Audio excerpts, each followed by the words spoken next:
Imagine starting in utter poverty and becoming America's first millionaire. This is the incredible story of John Jacob Astor. He followed 7 timeless principles that you can use to build wealth for yourself. Ignoring the 7th principle is the main reason why most people stay poor, even though you can apply this principle today to become rich. Born in Germany in 1763, Astor grew up as a butcher's son in a large family with 11 siblings. Poverty was a constant in his life. He lost his mother when he was not even a year old. When John Jacob Astor died at the age of 84, he left behind a fortune of $25 million. Using today's standards, this amount makes him as rich as famous billionaires like Jeff Bezos and Elon Musk. But how did John Jacob Astor, an immigrant, create this incredible fortune from nothing? The answer is, he knew things that many people never learn. If you stay until the end of the video, you will have understood all 7 of his principles. But John Jacob Astor knew not only how to earn money, more importantly, he knew how to multiply it. To understand his principles of wealth, we need to get back to the year 1763, the year Astor was born in Germany. His father, who he was named after, was a poor butcher in a small village back then. After his wife's death, he remarried and had to feed a total of 12 children from 2 marriages. There was never enough money to support the children from both marriages. The young John Jacob had to work in his father's butcher shop and also sold milk to help support himself and his family. To escape the cycle of poverty, young John Jacob moved to London at the tender age of 16. There, he joined his brother George, who built and sold pianos and flutes in a firm. In London, Astor acquired the English language and gained his first experience in instrument trading, which would be crucial for his next step. At the age of 20, John Jacob Astor moved to New York, where he started trading in various fur products, becoming one of the wealthiest men in the country. His wealth wasn't just luck. He worked hard, saved his earnings, and made smart moves like marrying into a well-connected upper-middle-class family. Astor expanded his business by entering the shipping and China trade, dealing in tea, silk, and opium. Despite the controversies surrounding the opium trade and its negative impact on China, Astor continued to grow his fortune and became one of the world's most powerful traders. Even during his successes in the fur business and trade with China, Astor heavily invested in real estate in New York City, particularly in a rapidly growing area on the west side of Midtown Manhattan. Astor bought a lot of land and real estate at just the right time. When he arrived in Manhattan in 1783, there were about 25,000 people. Over the next 70 years, the population soared to over 500,000. Astor's strategy to hold real estate and profit from rental income was groundbreaking, and his influence on city development is still felt in New York today. Astor became the wealthiest man in America, not just through trading luxury goods, but also as a pioneer in real estate investment. But what secret principles of wealth can we learn from John Jacob Astor? Principle number 1, become a lifelong learner. For Astor, it wasn't enough to be satisfied with his current knowledge. Otherwise, he could have comfortably stayed with his brother in London to continue building pianos and flutes. However, his curiosity led him to New York. There, he initially worked as a delivery boy for a German-American baker, delivering bread and cakes. His next stop, after a few months, was the American fur trader Robert Bound. Astor joined him to learn everything about the fur business. He learned how to buy and sell furs and prepare the fur goods. These skills would later be used in his own fur trading businesses. When he first came to New York, Astor joined the German Reformed Church of New York and took care of the church's money as its treasurer for 6 years. John Jacob Astor started from the bottom and continually acquired skills to climb the next step on the wealth ladder. From a German butcher's son to an instrument maker in London, where he learned the English language, to an influential fur trader, and finally, to the biggest real estate empire in America. How much Astor valued education was shown by his biggest act of charity. He donated $400,000 to build the Astor Library, which later became part of the New York Public Library. This commitment underscored Astor's belief in the value of lifelong learning. He wanted every New Yorker, regardless of their social class, to have access to education. And this education includes principle number 2, long-term thinking as the key to success. John Jacob Astor was known for his ability to plan ahead and think strategically, especially when it came to purchasing farmland in Manhattan. He bought land beyond the original colonial city boundaries, where prices were much lower. He knew that these investments wouldn't make a lot of money right away. However, Astor recognized the long-term trends. He foresaw the steadily growing population in New York City early on. With New York's thriving port, the city was attractive as a place with many job opportunities. At the same time, many Europeans were fleeing economic difficulties in their own country. Even then, for many Europeans, the USA was considered the land of unlimited opportunities, for which Astor himself was the living proof. He knew that an increasing number of people would be looking for residential and commercial spaces, driving up the demand for real estate and thus the property prices. With this insight, Astor specifically invested in areas in New York where he saw great potential for population growth, such as the developing west side of Midtown Manhattan. During Astor's time in New York, the population there increased 20-fold. His ability to look beyond the immediate and recognize long-term developments was crucial to his success and serves as an exemplary principle of long-term thinking. And long-term thinking fits very well with principle number 3, wisely diversifying your sources of income. Today, people with regular jobs face more risks because their entire income comes from their work. If they lose their job, it often leads to money problems and worry about paying the next bill for many.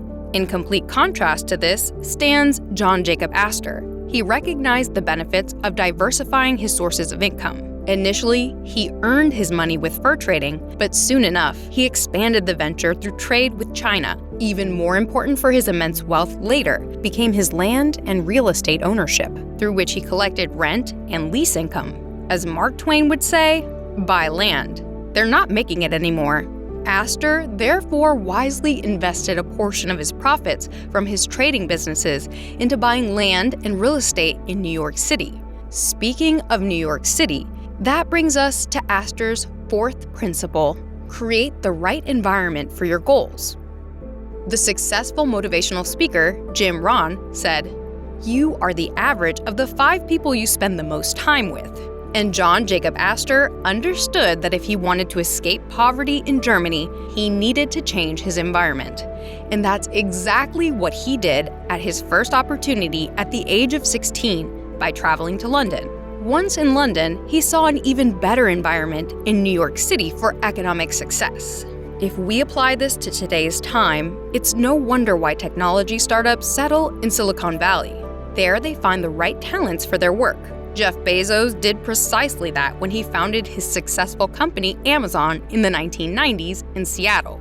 Since Microsoft in Seattle already employed numerous talented software developers, this region had many talents in software and the internet, which Jeff Bezos could hire for his company. And this right environment of people brings us back to John Jacob Astor and the year 1785. In this year, he married Sarah Todd, who came from a family of Scottish origin, a family that has lived in New York City for many generations. Here, it was also the environment of the Todd family that provided Astor crucial access to the upper echelons of society. He could make useful contacts with traders, merchants, and ship owners. Sarah's brother Adam, a sea captain, had personal relationships with many other captains and ship owners, proving to be an invaluable advantage for Astor's trading business. Additionally, Astor became interested in the Freemasons and saw this secret group as a good way to make business and social connections with New York's top society and political leaders. In 1789, he officially joined the Holland Lodge No. 8, which was a group of Freemasons in New York. Astor expanded his network so extensively that it reached American President Thomas Jefferson, under whose support he founded the American Fur Company in 1808. But not everything always went perfectly for Astor. In 1837, there was a severe real estate crisis, leading us to principle number 5, swim against the current. The Panic of 1837 was a really bad year for property values in New York City, causing many people to lose their homes to foreclosures. To help, the state passed a law allowing New Yorkers who were behind on their mortgage payments a grace period of 1 year. Famous economist Milton Friedman said this 5-year financial crisis was almost as bad as the Great Depression of 1929, which happened nearly 100 years later. While many investors lost money, Astor saw the crisis as an opportunity. He bought real estate in Manhattan worth $224,000 at the time. As interest rates rose and people could no longer pay their home and land loans, Astor purchased these properties. In some cases, Astor bought plots of land at such low prices that the highest court in New York State ordered him to pay more money for some parcels. In one spectacular case, he snapped up an entire city block in Harlem, valued at $1 million for merely $2,000. Astor's interest in owning property in New York seemed limitless. It's said that on his deathbed in 1848, he made a comment about it. "Could I begin life again knowing what I know now, and had money to invest, I would buy every foot of land on the island of Manhattan." Astor's success during economic downturns is attributable to the principle of contrarian thinking. Today's investment billionaire Warren Buffett would say, "Be fearful when others are greedy, and greedy when others are fearful." Just like billionaire Warren Buffett, John Jacob Astor also used the sixth principle: leverage. Imagine John Jacob Astor buying a block of apartments in New York for $200,000, using $50,000 of his own capital, and financing the rest through a loan. The rental income from the apartments not only covers the loan payments and operating costs, but also brings Astor an additional $500 every month. This is his positive cash flow, money he earns each month after all expenses are paid. 5 years later, the real estate market in New York has grown, and Astor's block of apartments is now worth $300,000. This means the value of his property has increased by $100,000. Through a combination of Astor's positive cash flow and the appreciation of his property, Astor has not only generated a regular income, but also significantly increased his wealth. The magic, however, is in the leverage from the loan Astor gets from the bank. He only invested $50,000 of his own capital to benefit from the full appreciation of $100,000. He turned $50,000 into $150,000, a 200% increase. And this, even though his property has only increased by 50% from $200,000 to $300,000. By taking loans from the bank, Astor smartly used borrowed money in real estate to greatly grow his wealth. But a large fortune doesn't come from nowhere. It needs someone who believes in it, which brings us to principle number 7. Set big goals. Astor was not satisfied with just the fur trade in New York. He thought bigger. Carefully observing the trade activities with his New York colleagues with China, he decided, after thorough research and strategic considerations, to enter this lucrative market himself. He planned to ship furs and Hawaiian sandalwood to China and, in return, import valuable Chinese goods such as silk, tea, and spices. These goods not only complemented his existing business, but also met a growing demand in New York City. The ambitious project, however, faced obstacles. In 1807, the Embargo Act by Thomas Jefferson came into effect, stopping American ships from heading to foreign destinations. The reason was attacks on American ships by the British and French. For Astor, this was a financial disaster. However, instead of giving up, Astor looked for new ways to achieve his goals. He planned the establishment of fur trading posts on the Pacific coast, a region that had not yet been settled by Americans. This allowed him to expand his trade routes and reinforce American claims in the West. His vision and commitment found resonance with President Thomas Jefferson, who supported Astor's plans. And so, in 1811, the first trading post of John Jacob Astor on the Pacific coast was established. The nearby port city was named Astoria after him, located in the present-day state of Oregon. Astor proved that setting big goals and the willingness to take risks are crucial for extraordinary success. On the left side, you will find a video on the success principles of Warren Buffett, the most successful investor of our time. Feel free to subscribe to the channel for more videos about the secrets of the wealthy.